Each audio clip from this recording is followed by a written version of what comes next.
नमस्कार साथियों, आज का दिन अत्यंत पावन, अत्यंत दिव्य और अत्यंत शक्तिशाली है। क्यों?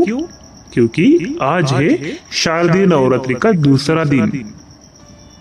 वो पर्व जब हम नवशक्ति, नौ रूपों की आराधना करते हैं, जब हर दिन माँ दुर्गा का एक नया रूप, एक नई प्रेरणा और एक नई ऊर्जा हमारे जीवन में उतरती है। तो आज का दिन समर्पित है माँ ब्रह्मचारिणी को। वही माँ जिन्होंने कठोर तप, अपार संयम एवं अटूट संकल्प किए और अपने बल पर अपने लक्ष्य को प्राप्त किया।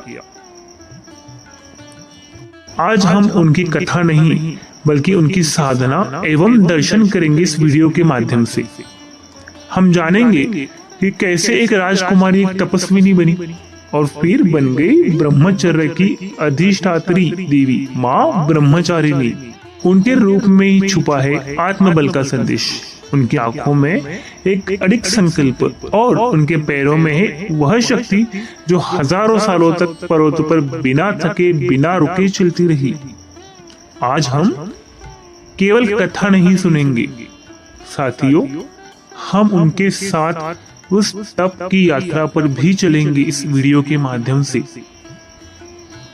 उस यात्रा पर जहां न तो सुविधाएं थी, नहीं कोई सहारा, केवल एक लक्ष्य था, शिव को पाना और एक ही पद, तप और संयम। तो आइए बैठते वही भक्ति के आसन पर मन को शांत करते हैं और चल पड़ते हैं उस दिव्य कथा की ओर जहाँ पार्वती नहीं बल्कि देवी ब्रह्मचारिणी जन्म लेती है। जय माँ ब्रह्मचारिणी। यह देवी सिर्फ एक पौराणिक पात्र नहीं है बल्कि हमारी जिंदगी में तपस्या, संयम एवं एक अटूट विश्वास का एक प्रतीक है, एक दिव्य स्रोत है। इस कहानी में हम देखेंगे कि कैसे माँ ब्रह्मचारिणी ने कितनी सारी कठिनाइयों को अपने तप से रोशन कर दिया और कैसे उनकी भक्ति ने अपने जीवन में स्थिरता लाई। ब्रह्मचारिणी, ब्रह्मचारिणी माता का मतलब है वह देवी जो ब्रह्मचर्य यानी पूर्ण संयम और तपस्या की राह पर चलती है। उनका रूप सरल लेकिन गहरा है। हाथ में जपमाला और एक कमंडलू है जो लगातार साधना और आंतरिक शुद्धता का प्रतीक भी है। उनका जीवन एक कठिन तपस्या की कहानी है। कल्पना करें एक ऐसी युवती जिसने सारे सांसारिक सुख छोड़ दिए, अपने मन को नियंत्रित कर ईश्वर की भक्ति में लीन हो गई, शिव में लीन हो गई, शिव नाम में लीन हो गई। उनकी तपस्या न केवल एक शरीर की थी बल्कि एक मन की भी थी। हर विचार को नियंत्रित करना, हर इच्छा को त्याग देना आसान नहीं होता दोस्तों। आज के दौर में भी संयम और समर्पण बहुत कम लोगों में दिखाई देता है। ब्रह्मचारिणी माता की यह कहानी हमें यह सिखाती है कि सफलता का मूल धर्म है, मूल मंत्र है धैर्य, तपस्या और ईश्वर पर अटूट विश्वास। मुझे पूरा यकीन है यह वीडियो के बाद आप स्वयं में एक परिवर्तन, एक सकारात्मक परिवर्तन पाएंगे। भगवान पर आस्था, श्रद्धा रखें। नवरात्रि के दूसरे दिन ब्रह्मचारिणी माता की पूजा किस लिए की जाती है यह हम पहले जान लेते हैं। हमें नवरात्रि के दूसरे दिन ब्रह्मचारिणी माता की पूजा करना इसलिए खास है क्योंकि वो हमें याद दिलाती है सपने देखने से ज्यादा जरूरी है उन्हें पाने के लिए तपस्या करना। उनकी पूजा में हम अपने मन को मजबूत बनाते हैं, अपने विचारों को संयमित कर पाते हैं और परिस्थिति में स्थिर रहना भी हम इस कथा से सीखते हैं। पूजा की विधि भी काफी सरल है और काफी प्रभावशाली है। सुबह उठकर स्नान करें, सफेद या हल्के रंग के वस्त्र पहने, माता की प्रतिमा तस्वीर के सामने जल, फूल, अक्षरी और गुड़ चढ़ाए, मंत्र पढ़े ओम देवी ब्रह्मचारिणी नमः, ध्यान से, विश्वास से और पूरी श्रद्धा मात्र से। इस दिन अगर आप माँ की कृपा पाना चाहते हैं तो हमारा मन कमल की तरह शुद्ध होना चाहिए और इससे जीवन में एक नई ऊर्जा भी आप पाएंगे। तो साथियों, सावधान हो जाओ। देवी देवताओं के इस पावन उत्सव पे नवरात्रि में आज हम सुनेंगे माँ दुर्गा की दूसरे रूप माँ ब्रह्मचारिणी की कथा। तो चलिए हम कुछ देर के लिए समय को पीछे मोड़ते हैं और चल पड़ते हैं हिमाचल की शांत घाटियों की ओर। बहुत प्राचीन समय की बात है। हिमालय की बर्फीली चोटियों के बीच एक शांत दिव्य स्थान पर स्थित था राजा हिमवान और रानी मैना का महल। वर्षों की तपस्या के बाद उन्हें एक पुत्री प्राप्त हुई, एक पुत्री रत्न प्राप्त हुई जिनका नाम था पार्वती। ये वही पार्वती थी जो पूर्व जन्म में सती थी, शिव की पत्नी थी, जिन्होंने अपने पिता दक्ष के अपमान से आहत होकर यज्ञ में स्वयं को समर्पित कर दिया। ये वही पार्वती थी जो पूर्व जन्म में सती थी, शिव की पत्नी।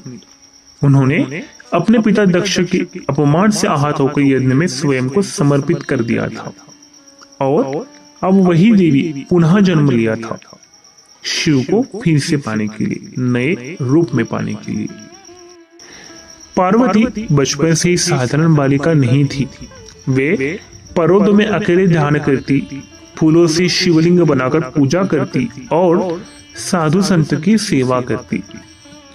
माता मैना कभी कभी चिंतित हो जाती, ये बच्ची खेलने कूदने की बजाय इतना ध्यान क्यों करती है? आखिर क्या राज है इसके पीछे? उसी समय एक दिन की बात है, देवर्षि नारद महल में पधारे। उन्होंने पार्वती की हथेली देखकर मुस्कुराते हुए कहा, राजा हिमवान और रानी मैना, यह कन्या कोई साधारण कन्या नहीं है, यह स्वयं आदि शक्ति है। इसका भाग्य अद्भुत है, यह शिव को पुनः प्राप्त करेगी, लेकिन इसके लिए इसे कठोर तप करना होगा। रानी मैना घबराई, आखिर माँ है, इतनी कोमल बच्ची और तप कैसे कर पाएगी? लेकिन माँ पार्वती शांत थी, उन्होंने वही किया जो उन्हें करना था। एक दिन पार्वती ने अपने माता पिता से आज्ञा ली और हिमालय के एकांत में वन में तपस्या के लिए निकल पड़ी। पहले उन्होंने साधारण उपवास किए, फिर केवल फल और जल पर रही। जैसे जैसे समय बीतता गया तब कठिन होता गया। कुछ वर्षों बेलोपत्र पर बीते, फिर उन्होंने खाना पीना पूरी तरह से त्याग दिया। दोस्तों, अंत में केवल वायु के सहारे वह जीने लगी। उनकी यह तपस्या हजारों वर्षों तक चली। वर्षा, धूप, बर्फ कोई भी उन्हें विचलित नहीं कर सका। उनकी इस तपस्या से तीनों लोकों में हलचल मच गई। देवता, गंधर्व, सिद्ध ऋषि सब चकित थे। एक राजकुमारी इतनी कठोर तपस्या केवल शिव को पाने के लिए। इधर शिव योगेश्वर समाधि में लीन थे। सती के वियोग के बाद उन्होंने संसार से नाता ही तोड़ लिया था। लेकिन पार्वती की तपशक्ति जब उन्हें भी झकझोरने लगी थी, शिवजी ने पार्वती की परीक्षा लेने का निश्चय किया। वे एक रुद्र ब्राह्मण का रूप धारण करके पार्वती के पास पहुंचे और बोले, हे कन्या, तुम किसके लिए इतना कठिन तप कर रही हो? पार्वती ने उत्तर दिया, मैं शिव जी को पति रूप में पाना चाहती हूँ। तो रुद्र ब्राह्मण बोले, शिव वह योगी जो शमशान में रहता है, जो भूतों के साथ विचरता है। क्या ऐसे व्यक्ति के लिए तुम अपनी जवानी गवा रही हो? पार्वती मुस्कुराई, आप चाहे जो कहे, पर मेरा निश्चय अटल है। मेरा मन, मेरी आत्मा, मेरा जीवन सब कुछ शिव को समर्पित है, अर्पित है। शिव प्रसन्न हुए, उन्होंने अपना असली रूप प्रकट किया। हे देवी, तुम्हारी भक्ति, तुम्हारा तप एवं तुम्हारा संकल्प सब कुछ सफल हुआ। मैं तुम्हें पत्नी रूप में स्वीकार करता हूँ। तो क्या फिर वो पावन घड़ी आ गई। इसके बाद शिव जी ने स्वयं हिमवान के पास जाकर पार्वती का हाथ मांगा। पर्वतों में देवताओं की उपस्थिति में मंत्र उच्चारों के साथ शिव और पार्वती का विवाह संपन्न हुआ। सभी तरफ हर्ष उल्लास प्रसन्नता थी। यह केवल विवाह नहीं बल्कि शक्ति और शिव का मिलन था, जिससे सृष्टि की गति पुनः आरंभ हुई। अब सवाल यह है कि मां ब्रह्मचारिणी का यह रूप ब्रह्मचारिणी ही क्यों कहलाया? पार्वती के इस रूप में ब्रह्मचारिणी कहा जाता है क्योंकि उन्होंने ब्रह्म यानी परम लक्ष्य शिव को पाने के लिए अपना जीवन अर्पित कर दिया, और वे चारिणी यानी कि आचरण करने वाली थी, जिन्होंने पूरे जीवन तप, संयम, धैर्य और संकल्प मार्ग को अपनाया। तो साथियों, इस कथा में हमें समझ में आता है कि जीवन में जो भी महान लक्ष्य है उसे केवल इच्छा से नहीं, संकल्प, तपस्या और धैर्य से पाया जा सकता है। चाहे समय कितना भी कठिन हो, अगर नियत शुद्ध है, मन अडिग, तो ईश्वर भी झुक जाते हैं। और सबसे बड़ी बात, स्त्री की शक्ति को कम मत आंको।